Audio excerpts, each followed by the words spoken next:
Hello, beautiful people. Good evening. I am so happy today. You have no idea. Thank you so much for joining me today for Happy Hour with Dr. Lisa. I am Dr. Lisa. For those of you who have not met me, this is my podcast. I'm so delighted to join you. Thank you to all of my new listeners. I really appreciate it. If you want to contact me outside of this podcast, you may do so by calling me at 765-205-1959. You can also hit me up via Gmail at kidsandseaghosts@gmail.com. I am also available on all social media sites. You can contact me there. I do check my messages. I do return calls. I do answer as many questions as I can. So make sure you get in contact with me. I'm all over the place. So I want to share that I actually did start the new part of my podcast where I'm going to be answering more questions related to psychology. So if you have questions for me, parenting questions, relationship questions, you are in school, you want some guidance on, how to get your doctorate, I get all kinds of questions, and so I am going to be answering those starting now. I started it. I'm almost done with the blog. I'm going to release it tomorrow, so you'll see that. I just need to find a new title for that portion of the blog. I just don't know what the title's going to be yet, but hopefully I can figure out one and put it up on my page tomorrow. So I would love to hear all your questions. Make sure you ask me. Today we are going to talk about a new child. And it's an interesting experience because it is one that caught me off guard, which I can't say that I'm caught off guard too often, but this one kind of caught me off guard because this was a child, excuse me, that came under my care who specifically said to me, I have dark thoughts. I have dark thoughts and I want to talk about it. Okay. You all know what I did. I actually spent a lot of time with this child. Some of you asked me disparities with race and age and gender. So I thought for this one, I'll tell you, this was actually a Caucasian female and this was a teenager. So that'll give you an idea of some of the breakdown for this particular kid. So as I said, excuse me, this is something that I hear about quite often when I work with kids. And this was someone at random, not a client, just a child at random that, I had the pleasure of meeting. And so I said, okay, let's talk about it. And so we did. Sorry, I had to do something. I'm getting hoarse. And so this conversation actually led to a couple of other kids coming to me and talking to me about their experiences with dealing with dark things. So let's talk about her. I titled her, or I called her Child N. And obviously you do that for those of you who are,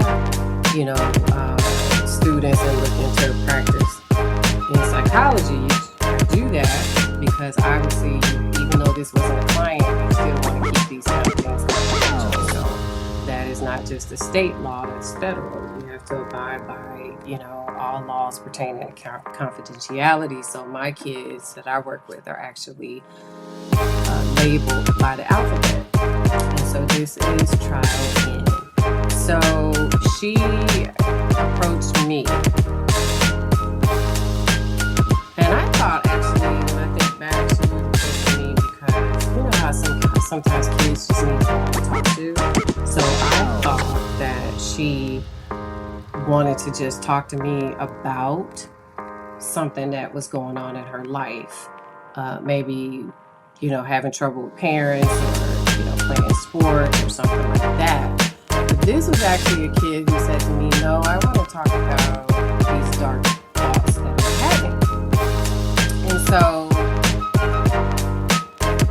way that it was described, and I want you to pretend that you were there, from this child's perspective was, I have these thoughts, but I don't necessarily want to act them out, which is a red flag for me because sometimes that can mean I think about wanting to die, but I'm not going to really kill myself, but I might be thinking that, right? Which is a red flag for anyone, not just me being a psychologist. But this was different. This was a child who thought about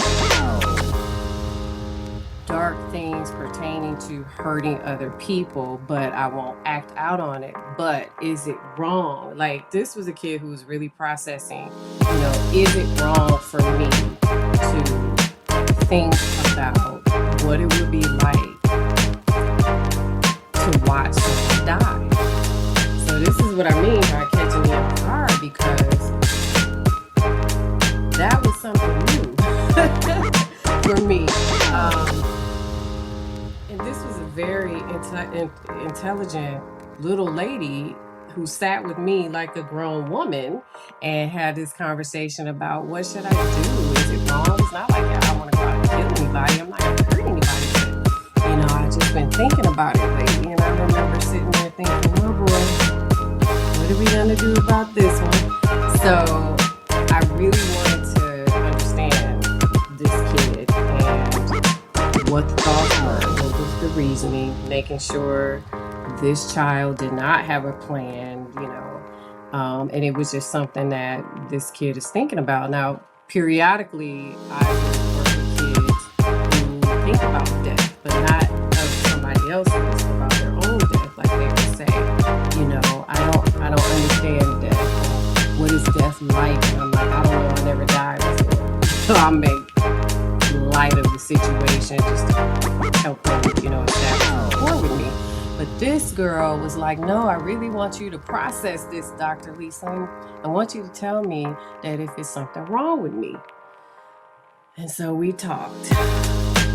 One of the other things I learned was that this child's friends were doing dark things too and having these dark thoughts. So it was a group of kids at this point that I had learned were thinking these same things. Now, if you're in school, that might be alarming to you. And in this case, I was in a school and I thought, all right, let me get to the bottom of this. And so that's why it was different, because this was actually a group of kids. And in the end, this entire group of kids started talking to me about demons and Ouija boards and, what do we do with this stuff? And it was a lot. All right, so what I did with this girl is talk to her about different things. So one of the things was, tell me more. After I gather information, tell me more about some of the things that you are thinking about doing. And it was more along the lines of, well, I think about, if their heart stops beating, what happens?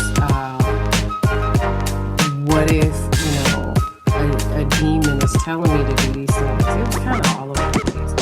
So for one thing I had learned about this child is that this is a kid who actually could see ghosts.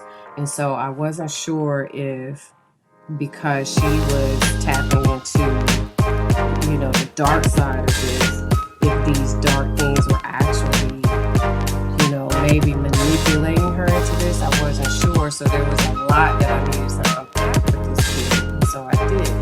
And so as I talked to her, I learned that a lot of her thinking started when she was a little kid.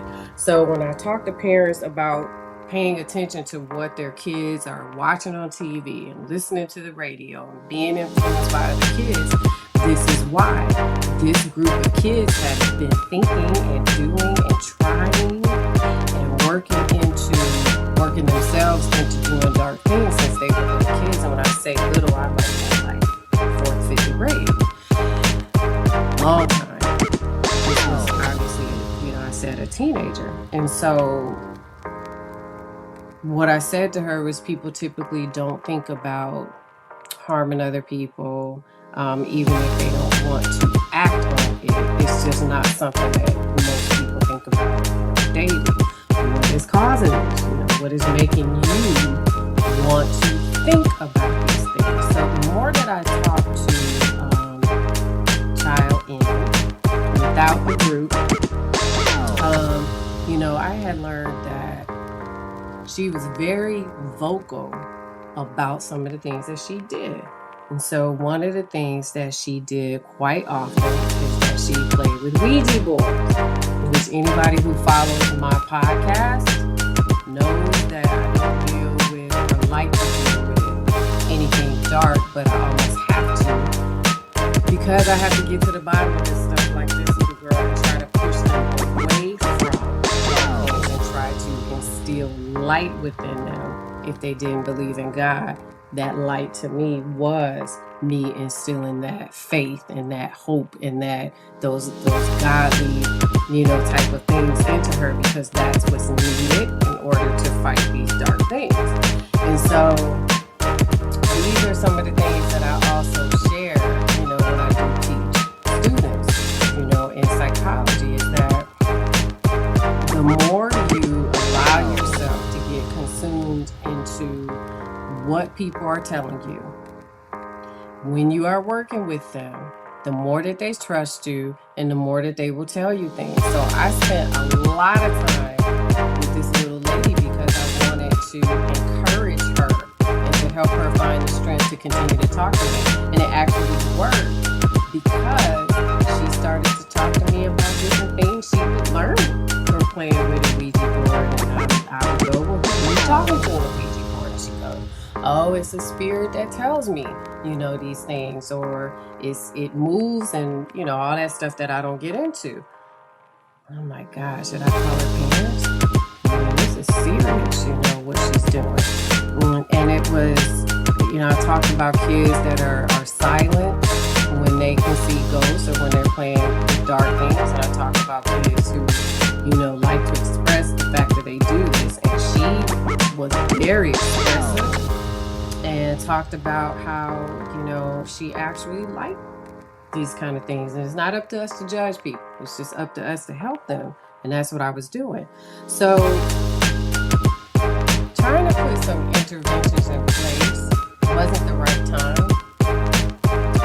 Typically, for some of the kids, I can kind of put some interventions in place to try to help them. This was a kid that I actually wanted to continue to see. And again, she wasn't my client, but I wanted her to tell me, because I know how to deal with this stuff, what needed to happen to try at least to pull her away from, practicing these kind of things, because it was very disturbing.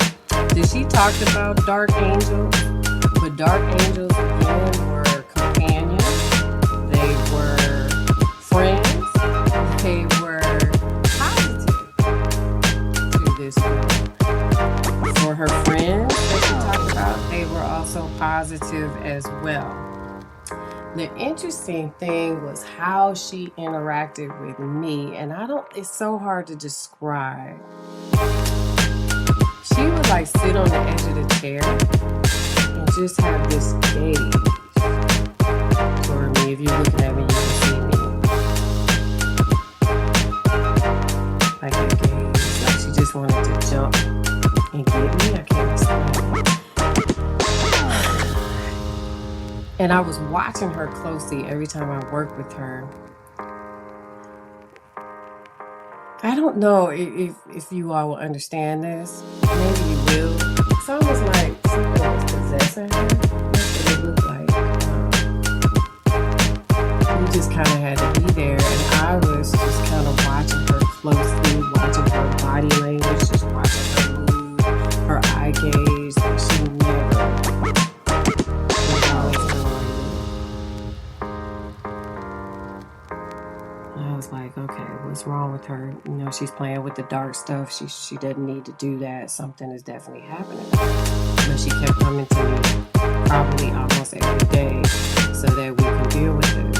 And it was actually a little unnerving because no matter how much we talked about it, she would continue to she would continue to take a deep dive into, these dark things, she and her friends. And so the more, I'm going to skip around a little bit here, the more that I talked to her, the more that I realized they were doing rituals. And they were doing other cult-like behaviors. They didn't harm animals or anything like that because I was checking in, but they really felt like, this was okay. Even though they were teenagers, they were young teenagers. And I was really, really deeply concerned about them, practicing what I interpreted as some cult-like behaviors, and it got scary. And it made me think about my own little kids too, about how easy it is, for kids to tap into this stuff.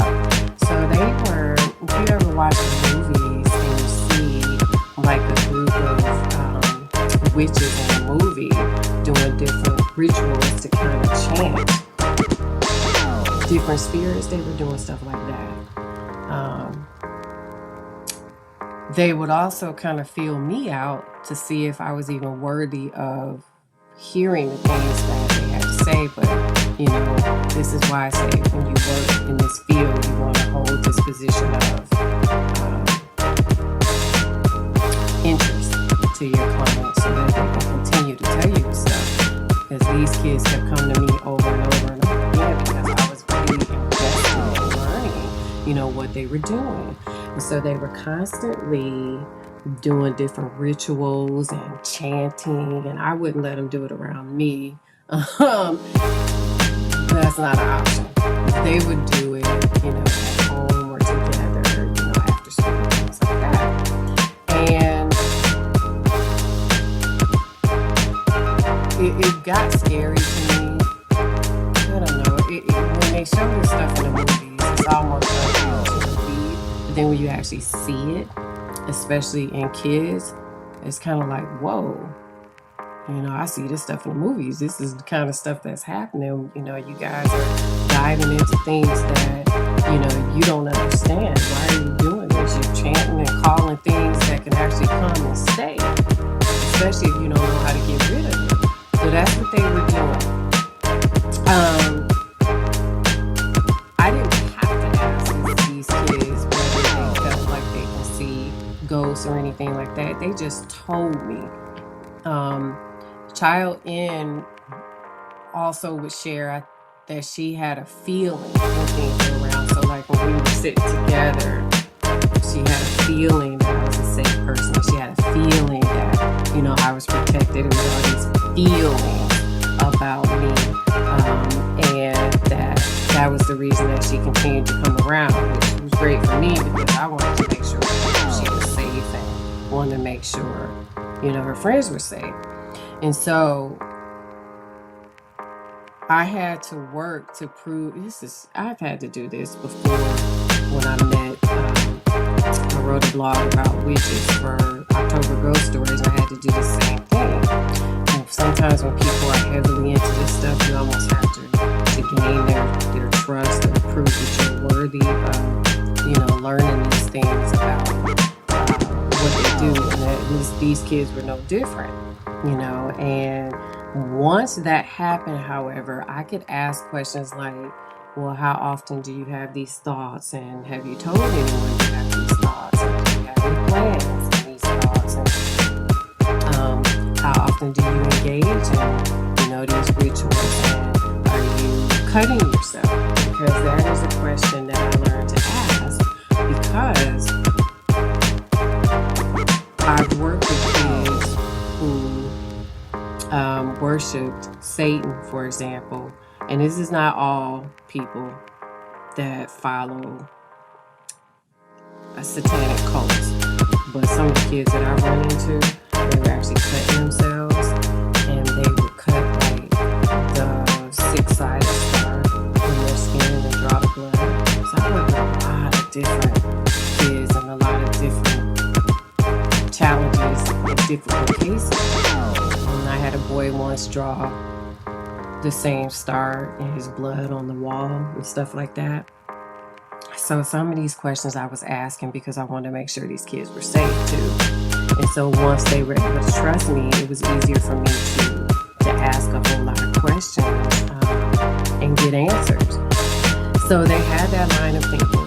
So as far as I knew, they actually did not, and to this day they have not, they did not want to harm me.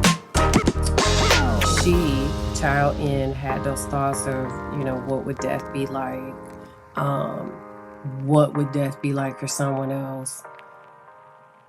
Is it wrong for me to think this way? Am I crazy? What can I do about it? Do you see me as someone who has, maybe being psychotic because, I'm starting to have these thoughts? And so I concluded that these kids were not a threat. They weren't going to hurt anybody. But there really was a problem because you don't want to leave anyone at all having any type of ideation about harming other people at all. Just like you don't, if people say, I think about what it would be like to die myself, you really want to assess that. That's when the psychology comes into play. And you start to assess whether or not these individuals are serious or not, have done this before or not, have a plan or not, are hopeless or helpless. These are the kinds of things and more, that we do. So after all that, I realized, these kids aren't going to harm anyone. These kids probably do need some type of psychological intervention. So we'll get to that. Because once I started talking about that, she was very hesitant. She was kind of like, I don't know if I need any help. Yeah, you probably do. But she was like, I don't know if I need any help. Just so you know, I did get her some help. She was kind of like, I just want to talk to you. No. We can talk about this, but I'm not your psychologist, no. I can help you with the side of the paranormal, and I can make sure you guys are safe, but you need a therapist outside of me, and I did get her one. And some of her friends.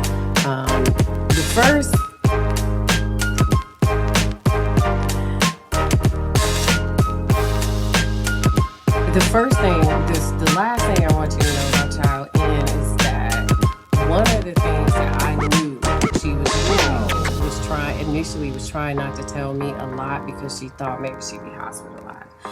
People will be hesitant. Either people will do one or two things. They'll behave as if they have no challenges at all, or when they have some challenges, they'll suppress it because they'll think that maybe I'll be hospitalized or something like that. There was no reason to hospitalize this child. She did not want to act on, her thoughts. She just had general thoughts about what would this be like. Now, obviously, I was concerned. The other reason I was concerned is because they were doing rituals. I didn't want them doing rituals on animals. That would have really just blown me away. Or, themselves or other humans. So there was a certain point where, we really had to talk about talking to parents about these things, And so we did. So I was able to talk to, her parents and kind of get these interventions put in place to help her. And she actually checked back in with me a couple of times, and she's okay. She's okay. Things are getting better. Her parents did not know that she was tapping into that dark side until we decided to tell them together. And then what they did was they heavily intervened to stop that, which I was really happy about. Anything dark would give me pause with the adults or kids. Like I said on my blog many times, dark angels are not your friends. Kids call them dark angels. They are demons. They're not your friends. I repeat that over and over again. And I actually told her that what they do sometimes is that they pose as if they're friends with these kids, especially the younger ones. And a young teenager is very impressionable. And so when they get into this kind of stuff,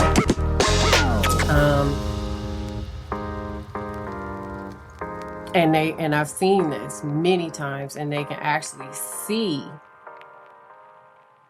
spirits, and these spirits pretend to be their friends, even if they dark. A lot of these kids will migrate toward them and keep them even close. So it gets really deep. It gets scary. Um,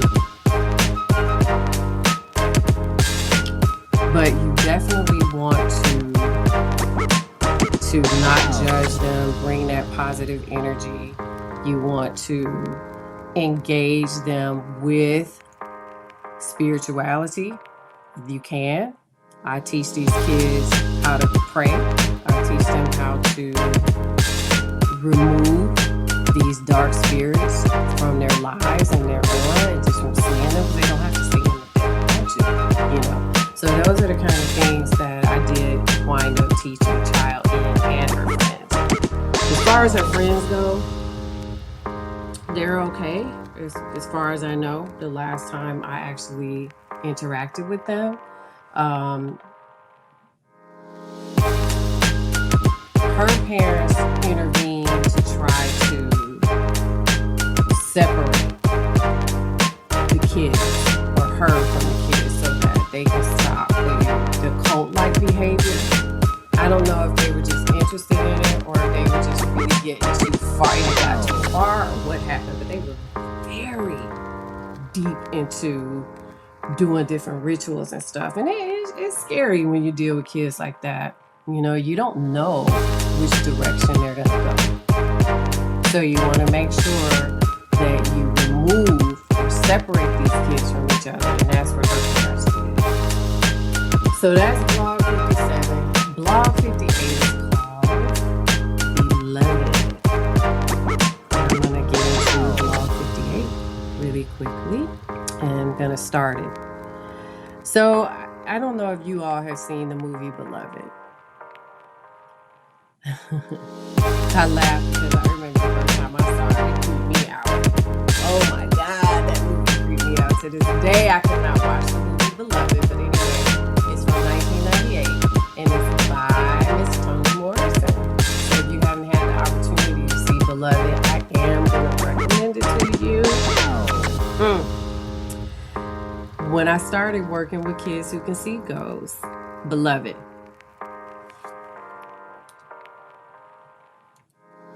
The music is not on. Beloved. I'm sorry, is it off now? I'm sorry, I did not mean to have the music on. I'll tell you what I did. I turned it off on my computer and not on the podcast, guys. I'm sorry about that. Thank you. Somebody just told me that's good. Love that feedback. Thank you. Beloved is a movie by Toni Morrison. I think it was in 1998.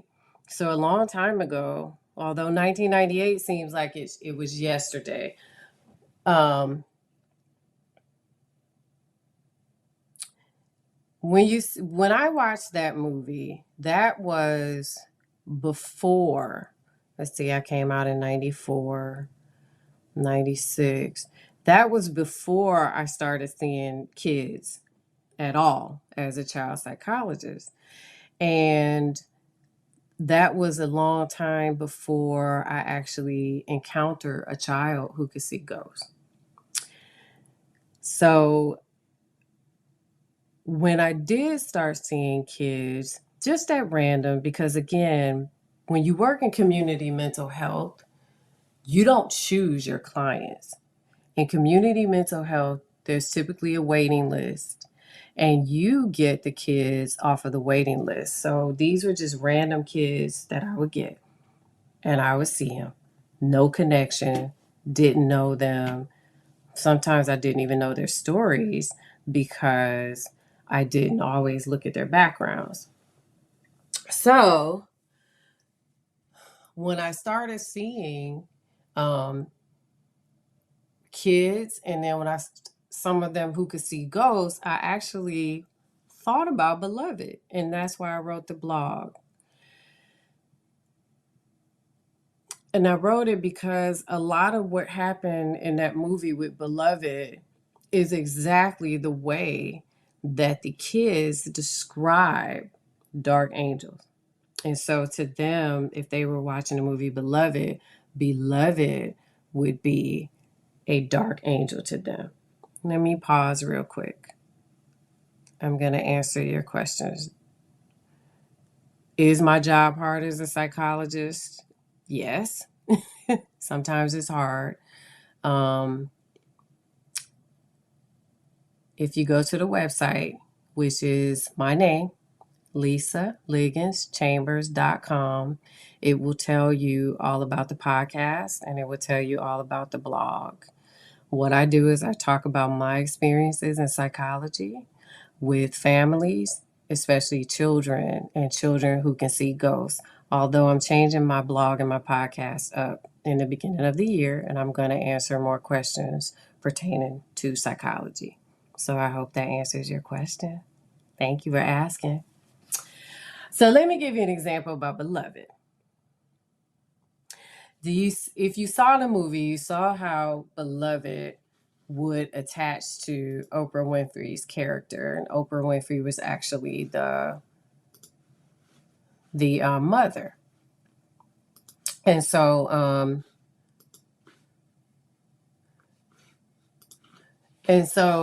when these kids that I've worked with, when these spirits come into their lives or they can see them, they attach to these kids just as Beloved did. It's almost a mirror image of what the kids have told me happens to them.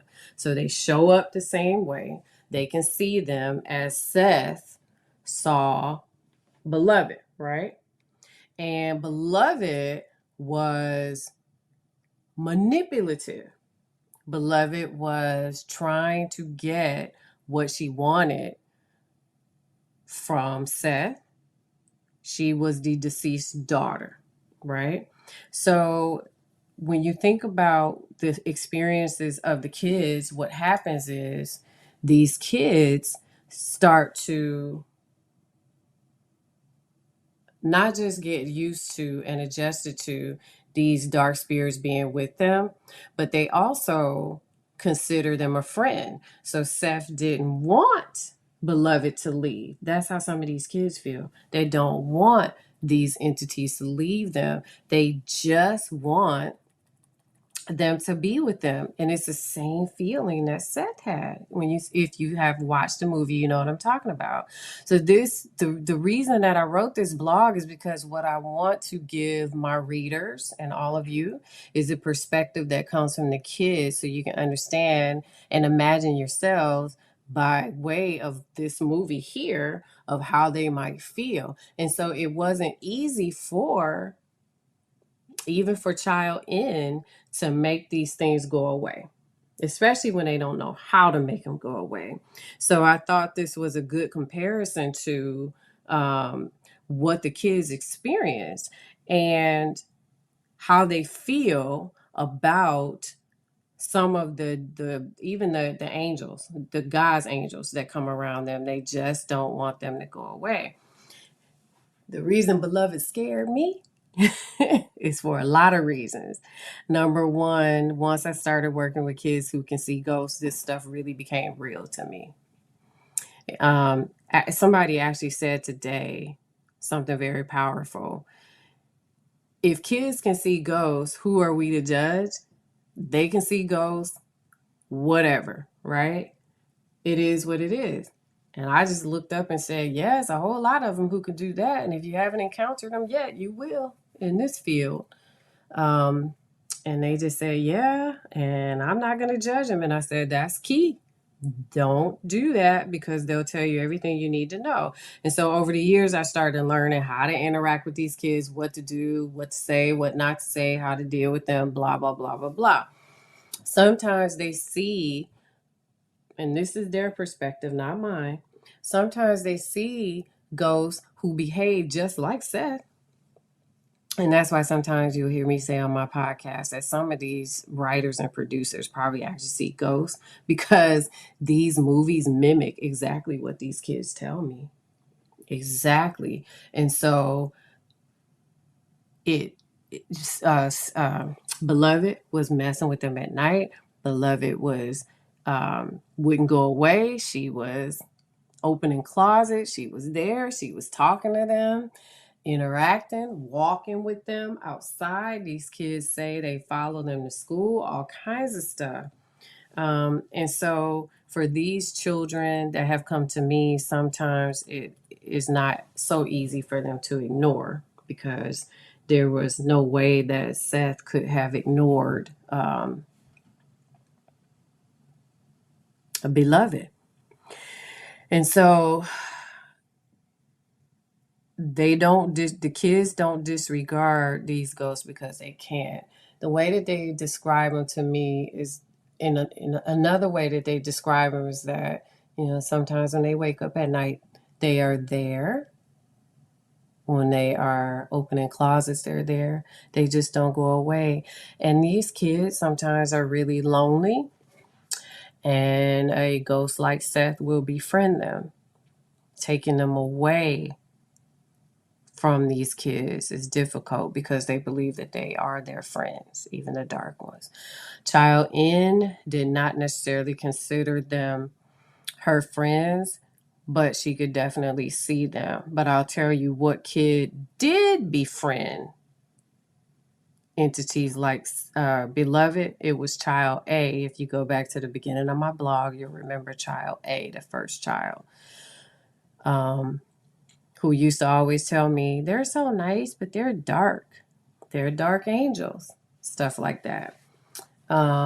So, as I put in the blog, they're not Casper the Friendly Ghost, and neither was Seth. Beloved, if you saw the movie, she was not Casper the Friendly Ghost, not at all.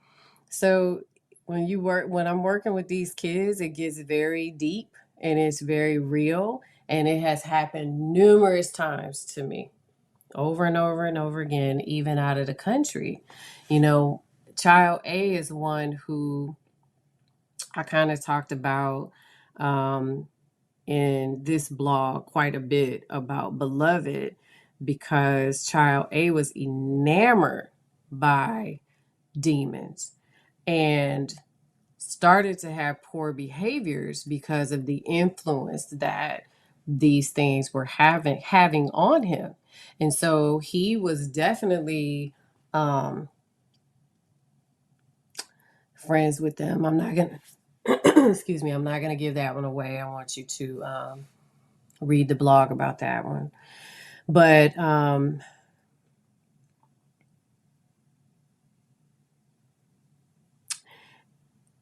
it gets tricky and it gets hard.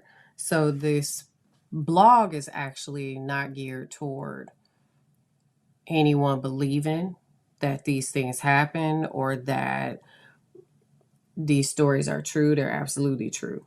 For one, I'm not going to lie to the public like that. But two, these are the experiences that I've had over 20 years. And I decided to write them down and kind of give, some examples of what this is like for these kids. So think about Denver. Denver was Beloved's sister, right?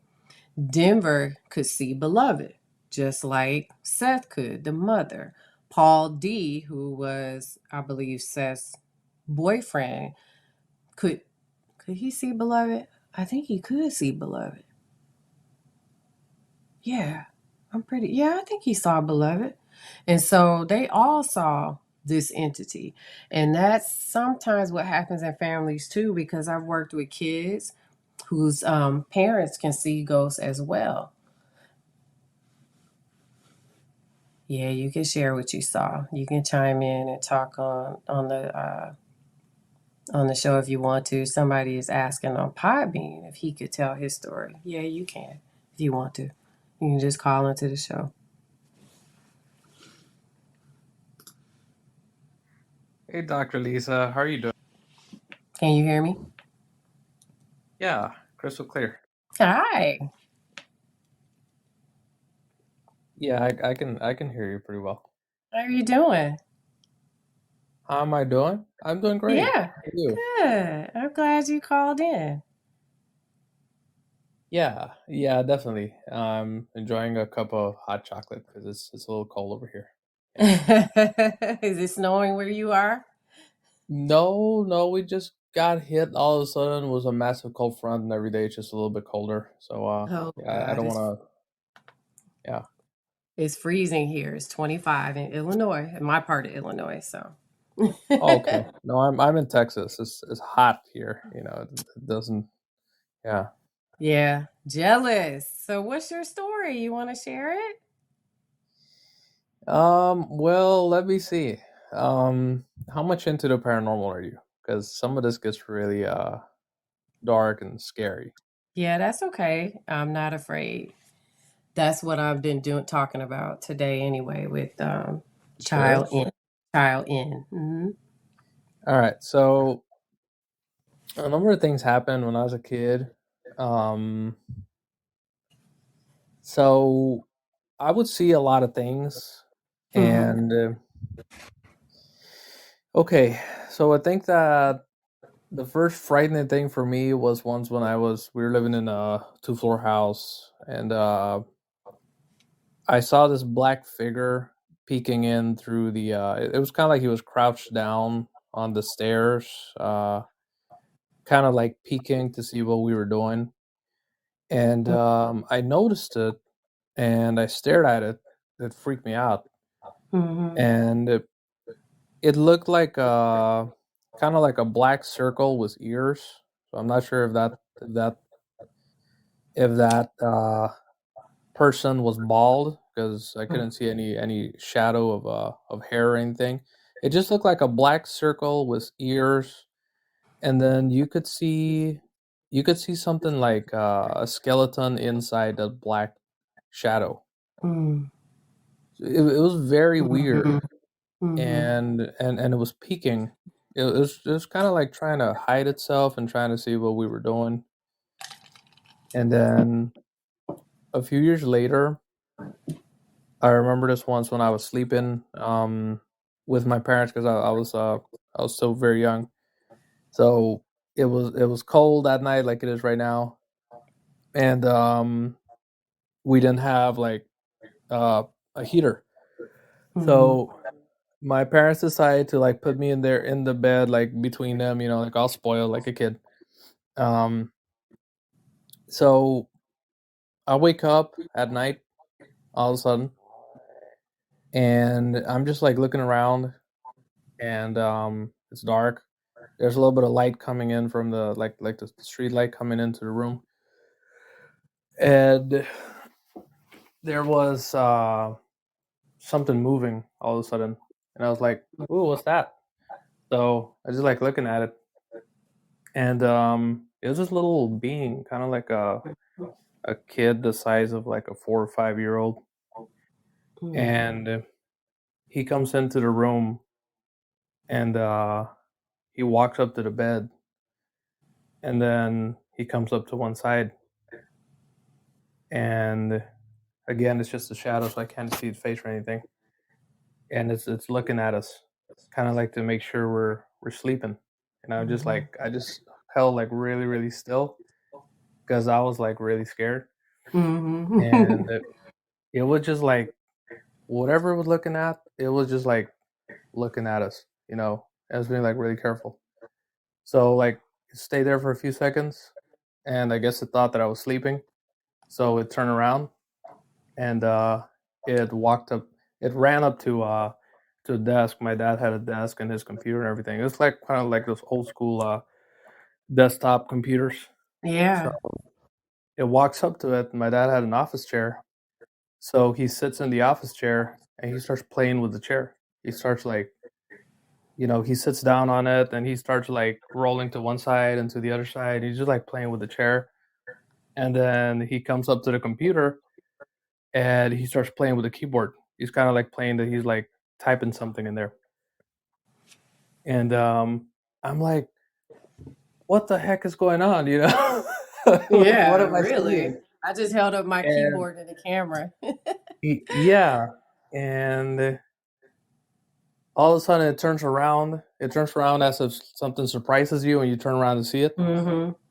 and it turned to see something like outside of the room, kind of like in the hallway or something, and it Mhm. gets up and it runs away. Mm. And in that same house, I remember we had a seesaw where we would play the seesaw, and then when it was dinner time, my mom was like, "Okay, so put away all your toys because we're gonna go have dinner." So we would, and then on that occasion, the bedroom door was closed. So we finished eating dinner, and we opened the door, like all of us kids. We opened the door, and the seesaw is moving up and down on itself. Mm, mm, There's mm, mm. there's no one on it, and it's moving up and down. It's balancing, and then we're like, "Look!" And I guess whatever was putting its weight on it disappeared or something. And then it just started swinging back and forth as if someone was just recently playing on it, and then they got off. Mm.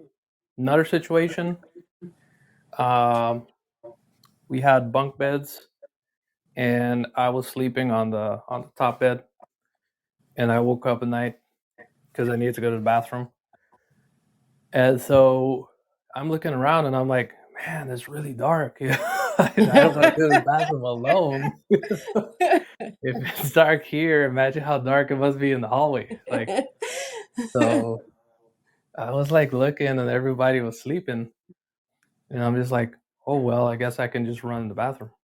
So I get up. I'm over here like pushed against the wall to get up, and I look down, and there's these two tall creatures, white, white, like mummies, like really Mm. white, like flour. And they were like 6 feet tall. They were Mm. tall. Mm-hmm.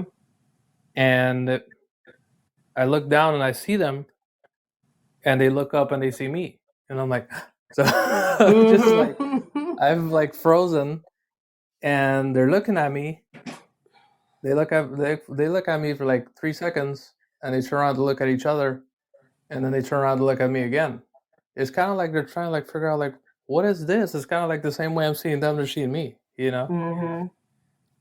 So I just like I got up and I ran through them, and they just led me through, kind of like, just like normal people. If a kid runs through you and your partner, let's say, you just let that person through.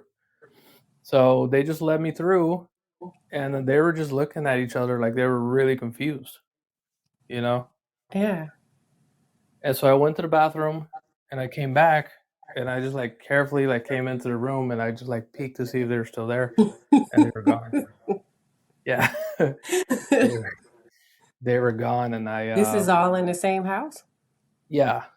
Oh, wow. Okay. So there's another story. This one's gonna really like is gonna freak you out. Hopefully it doesn't give you nightmares. So As my long as it's cousin not beloved, I'm good. Okay, all right, just warning you. My Alright. cousin Woo. my cousin was sleeping in those bunk beds, those same bunk beds. Mm-hmm. And his mom, which is my aunt, she had long hair back then. So he says that he woke up one night and he saw a lady who looked like her. What? And he said that he was convinced that that was his mom. And this lady, sorry, I'm getting goosebumps. This lady um, starts signaling with her hand, like, come here, come here. Like, she starts, doing that movement with her hand. Mm. So he says that he was just like looking at her because he didn't really know if it was her or not. So the lady walks up to her and to him, I'm sorry, and tells him, hey, come here, come. And he was like, okay. So he follows the lady to the bathroom, all the lights off and everything, because he thought it was his mom. The lady puts him inside the bathroom, and she closes the door and locks it behind him. Mm.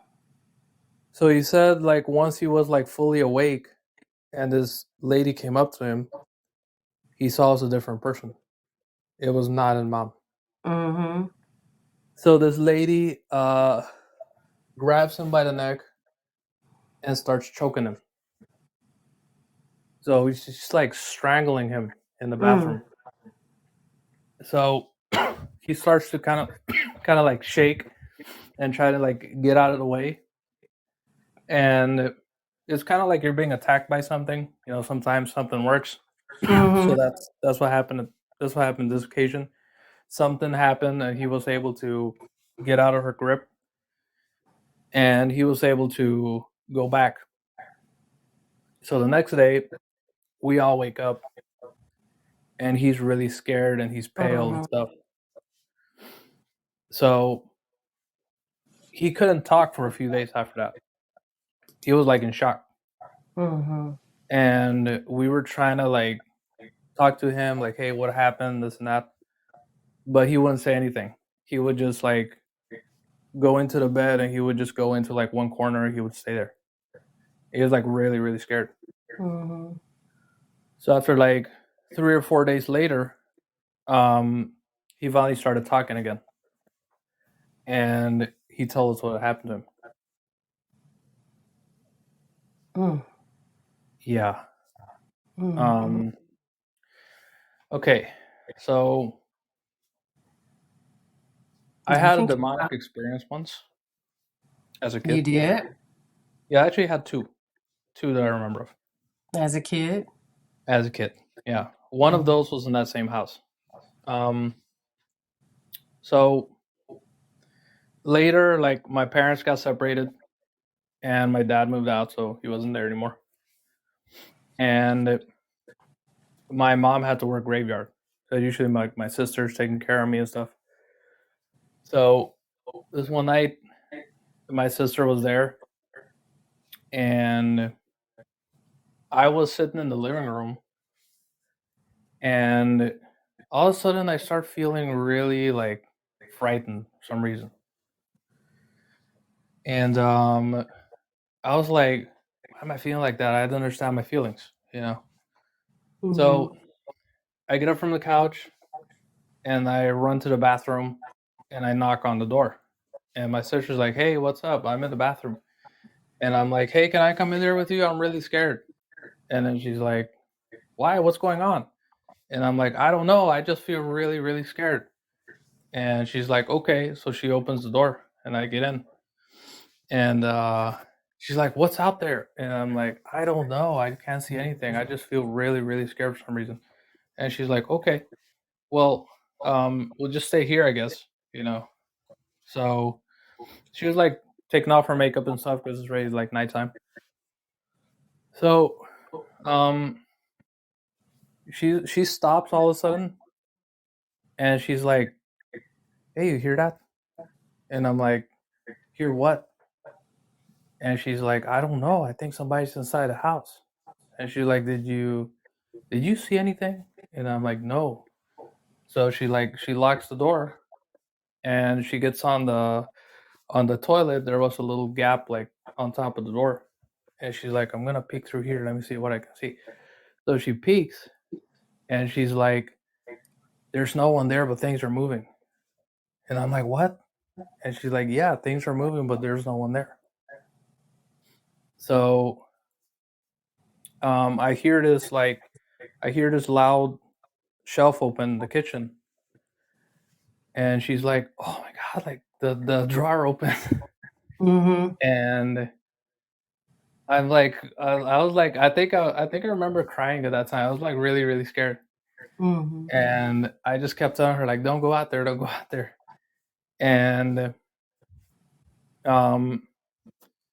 she gets down from the toilet, and she's like, oh my god. And like, what's going on? And she's like, the knife is floating in the air. And I start hearing this noise. It's kind of like something that's furious, kind of like a furious bull. You know how you can hear it breathing and exhaling? That's what it sounded like. And it was like really, really loud. So all of a sudden, I hear this knock on the door, and the knife gets thrown through the bathroom door. and it was my brother. He had arrived. I guess he scared it off or something. Mm-hmm. But he was knocking on the door. So he opens the door. He's like, "Hey, why don't you guys open the door?" And we were just like scared. And I look at the drawer, the kitchen drawer, and it was open just like I heard, and the knife was on the floor. Mm. Yeah. Wow. So we tell him what happened, and he's like, "Well, did someone break in or something?" He's like, "No, we can't explain it. Like we couldn't see anything." You know. Okay. So second one that I had, my youngest sister was in middle school. We already moved to their house. She was in middle school, Mhm. and her teacher asks her to bring a doll because they were gonna do like folklore or something. I don't know. A They were gonna doll. do something to that thing. Mhm. Yeah. So her teacher had asked her for homework to bring a doll, right? So my mom goes out and she looks for a doll, and they bring this doll that looks like the freaking Chucky, but like really like slimmer, you know. Oh, wow. And I'm like, where did you guys out of all the dolls you could find, like why did you pick the creepiest one, you know? Mm-hmm. And my mom's like, well, I don't know, like, the teacher wants this, I couldn't find anything, and I just like brought that doll. Like, okay. So I don't know why, Lisa, but every time that I was in the bedroom and that doll was there, I felt really, really uneasy. And a Yeah. few of those times, I wasn't even aware that that thing was in the room until I would look around and see it. And Mm. I'd be like, oh, that's why, you know? Because the doll was in the room. Yeah, but okay, so it's one thing if you know it's there and it scares you, but how's it gonna make sense if you don't even know it's there and you look around, you see it, you know? Mm-hmm. So I I have. would take it. Hmm? I was gonna say I have a whole blog dedicated to dolls. Haunted Okay. dolls. Yep. So this one really scares me, and that's probably why I'm scared of dolls now. So I would always take this doll and I would put it outside. I would put it somewhere else. Oh boy. Yeah. I know what you're gonna So, say before you say it. huh? I think I know what you're gonna say. Go ahead. Okay. So, smart me one day. I was like, I hate this freaking doll. It's always making me feel uneasy. It's always making me feel scared. Like sometimes I'd even wake up feeling uneasy, and that freaking thing would be in front of me, and then I'd be like, like, who puts that thing in the bed? You know what I mean? Like, I'd wake up feeling uneasy. I turn around, that freaking thing was right next to me. You know? So like, I freaking hate this thing. Whatever. So, I was like, okay. So since I know there's something in this thing, I grabbed it and I sat it down in the bed, and I'm like, okay, show yourself. Mm.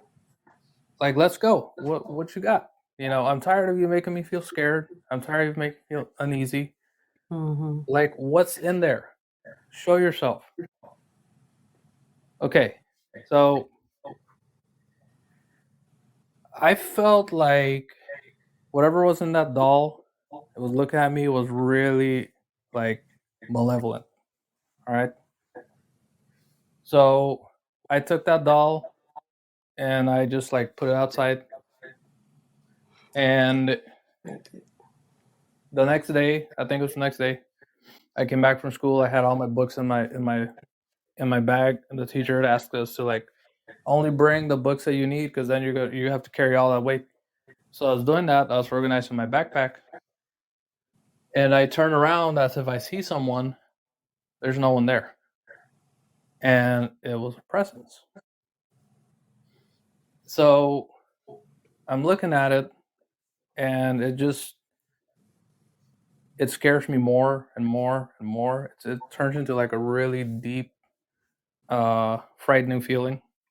It felt the same way I felt like back a long time ago when that thing in the bathroom happened. And this thing starts to get closer to me, Lisa. Mm-mm-mm-mm. The freaking light bulb turns off, and it felt really, really crowded. It felt like I was in there with like 1,000 people, and the light bulb turned off. So in my mind, I don't know how, I start thinking, do a prayer. Something was telling me, pray, do a prayer. Mm-hmm. So I was like shivering. I was like scared. I was shaking. The light was off. I couldn't see what was in front of me.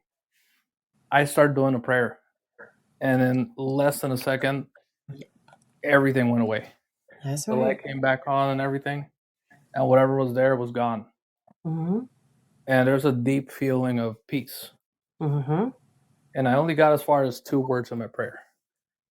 All you have to say is God's name. Yep. Yeah. Mm-hmm.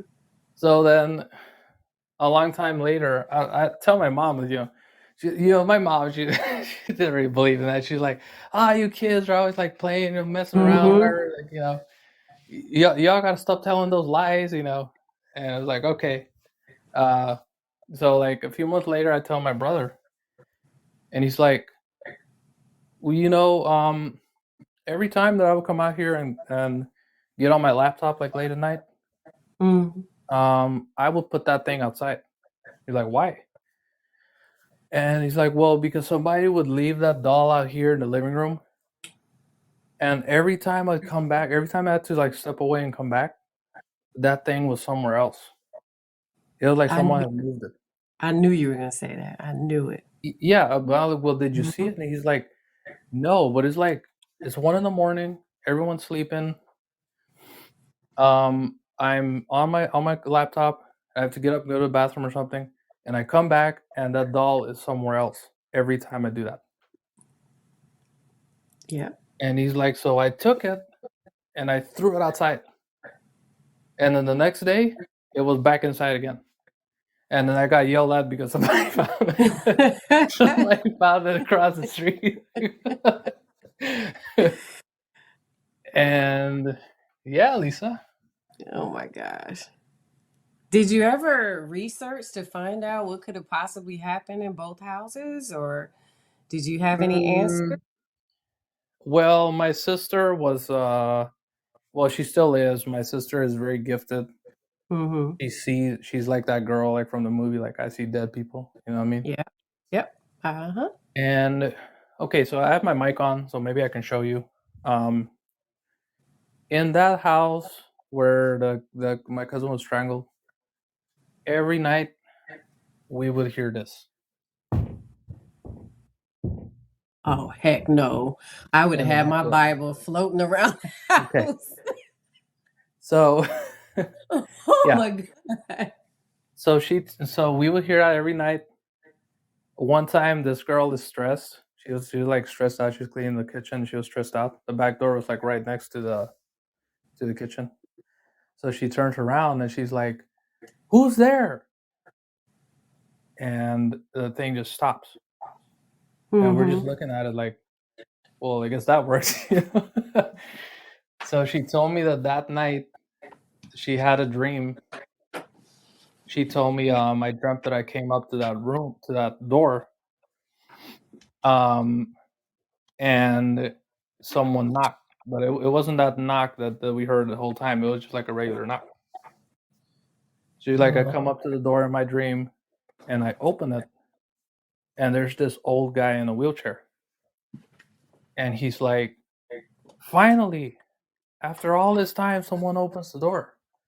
You know how long I've been sitting here knocking on that door? And then she's like, yeah, she's like, you remember that poking noise or whatever that we could hear. Like, yeah, he's like, well, that old guy, he was sitting there with a wheelchair, and he had a cane. He's like, so I guess he was taking the cane and he was using that to knock on the door.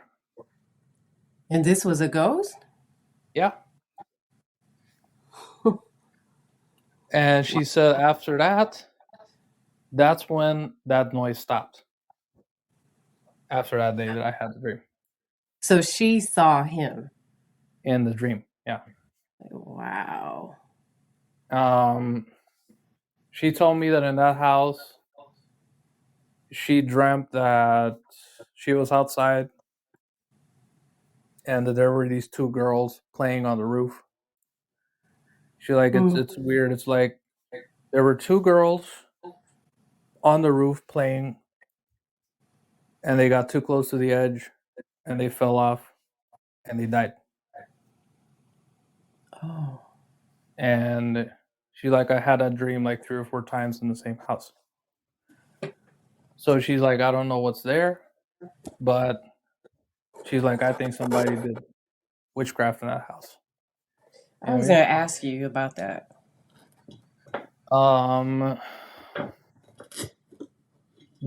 Okay, so my dad rented that house because like that's when my parents separated. So he had that house there for my mom, for us. And when he met the owner, he came and he told my mom, like, that guy is crazy. And then she's like, what do you mean? He's like, yeah, he used to tell me all this baloney. Like he'd always say that, like he'd always call that baloney. Like, he's telling me all this baloney about all these ghosts or whatever. He's like, that guy's crazy. And she's like, well, what do you mean? What does he tell you? He's like, he says that people live here for like 6 months and they leave because things move on their own and things happen without any explanation. So, but he's full of it. You know what I mean? This house is perfect. You know what I mean? And so that was the house you grew up in, right? Yeah. The first house. Okay.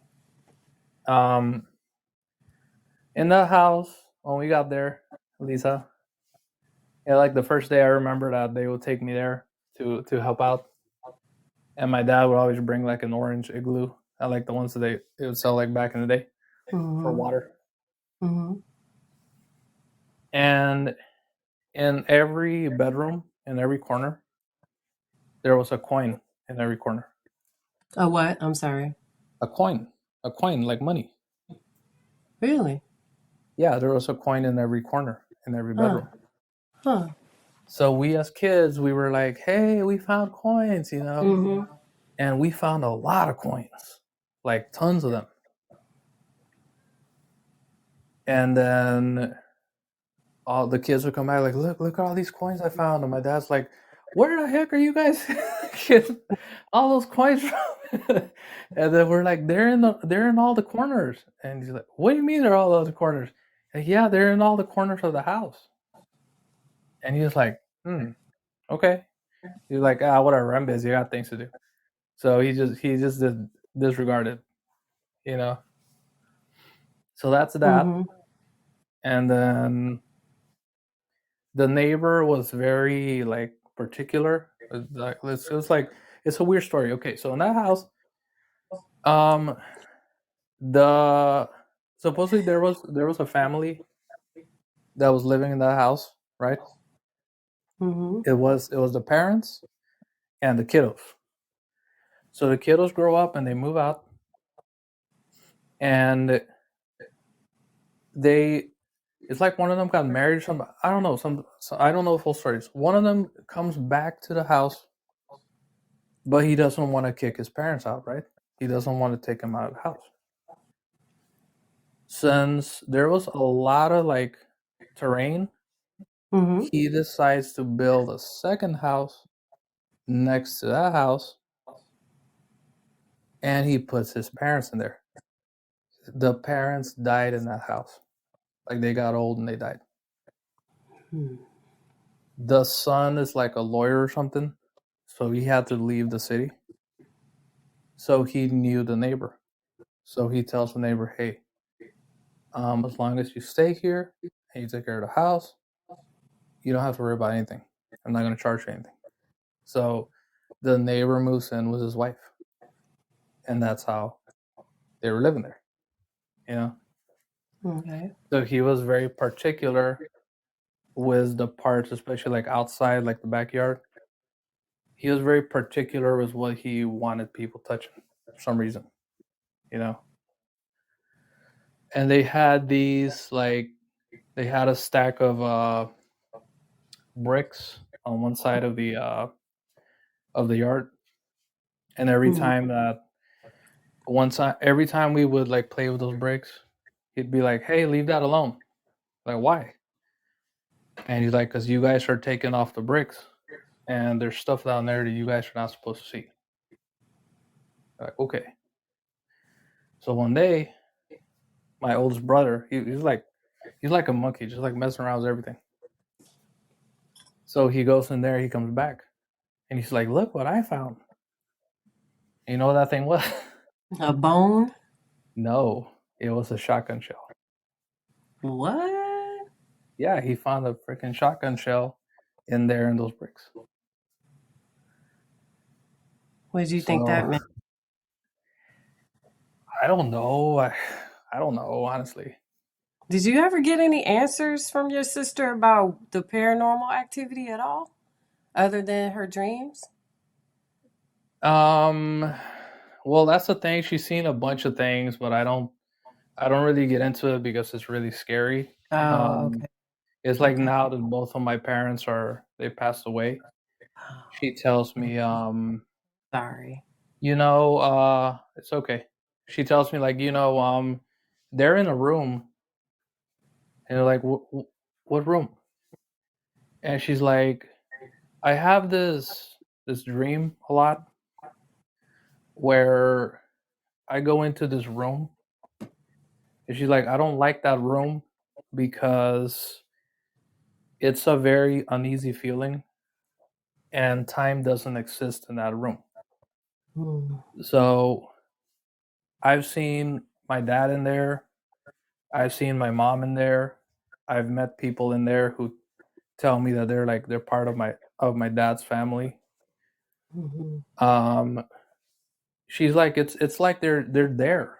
It's like what the Bible says that you're waiting for the judgment day. You know what I mean? mhm, mhm, And she's like, the other day she was like, I had this dream, and it took me back to that same room, and there was this lady, and she was like, "Hey, come here. I'm gonna talk to you about something." And she's like, she takes me over and she sits me down in the chair, and she starts telling me all these things about herself. And she's like, it's a very weird room, but they're all in there. They're in mhm, there, like sitting down in wheelchairs and stuff, and it's like a waiting room. mhm. Now, are you able to see ghosts or your sister? I stay away from it, honestly. Okay, Yeah, so that's I'll tell you one scary to more. you. Yeah. Okay, and with good reason. Okay, I'll tell you I another mean, reason. yeah, Uh, given your okay, experiences, yeah. okay, I'll tell you one more. So it's short, so don't worry. I'm So not worried. we had this thing back when I was a kid. We used to go outside and play volleyball. And one day we were playing.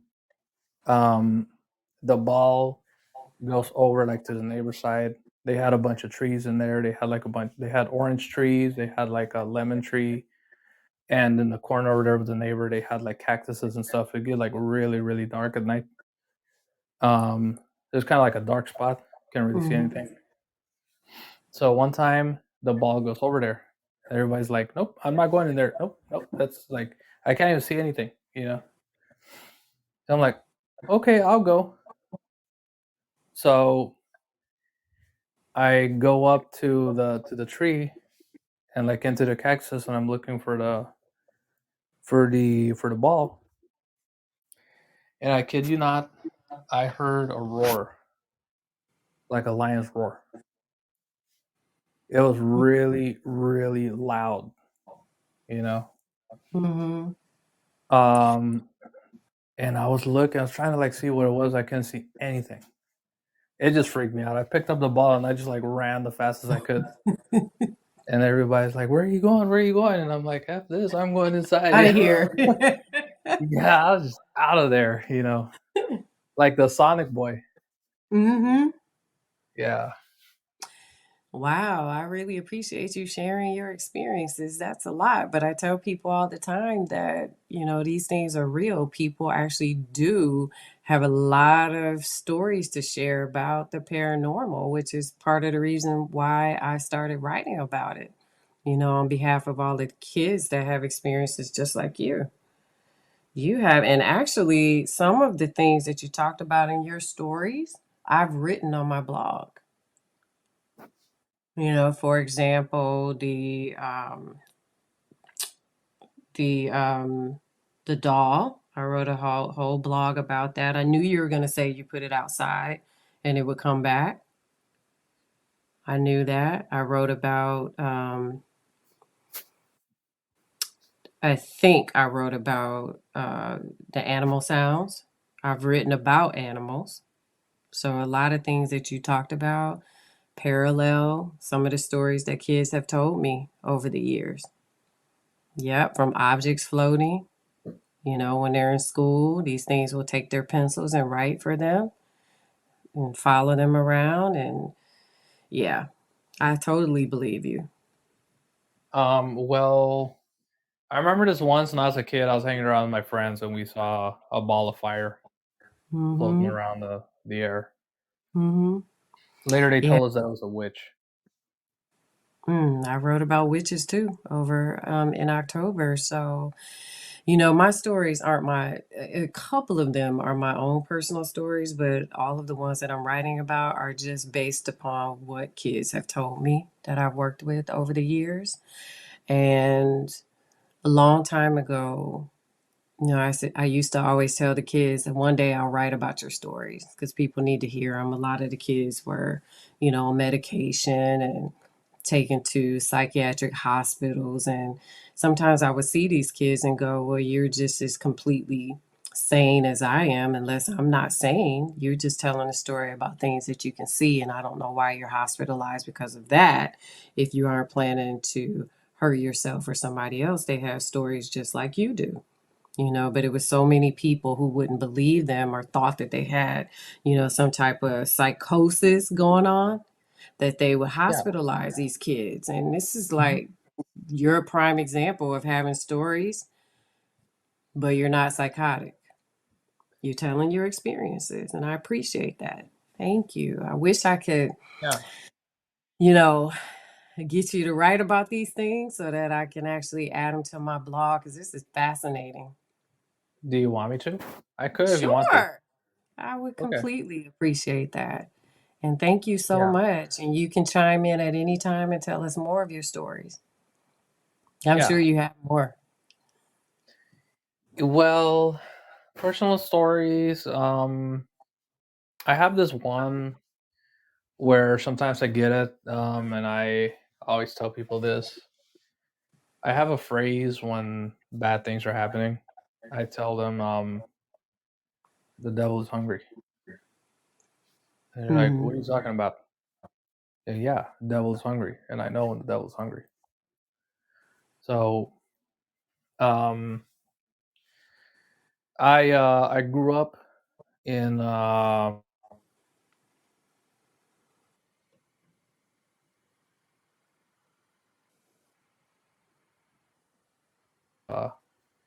I shouldn't have hung You out there? with. Huh? You you can save it for next time if you want to. Okay.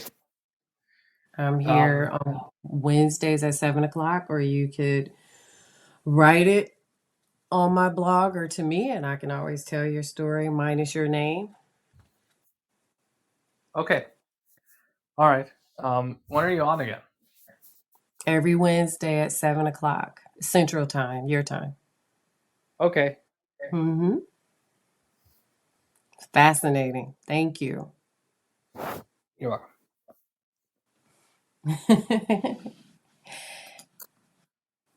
So I guess So we're out of time. yeah, I don't want to keep everybody until like 9 o'clock, but I can certainly, listen to your stories probably for the next hour or two because they mimic so much of what I talk about and they're completely fascinating. And I know some of the listeners probably have so many questions. And if I get questions from them, I will certainly ask you if you call in next week and talk about your stories, or I will write to you if you write on my blog and just give all of their questions to you. It's not every day that that you encounter someone that's had these kind of experiences. My stories are from a collection of 20 plus years. Okay. Hmm. Sound good? Yeah. Yeah, sounds great. Yeah. Good. Thank Just- you so I, much.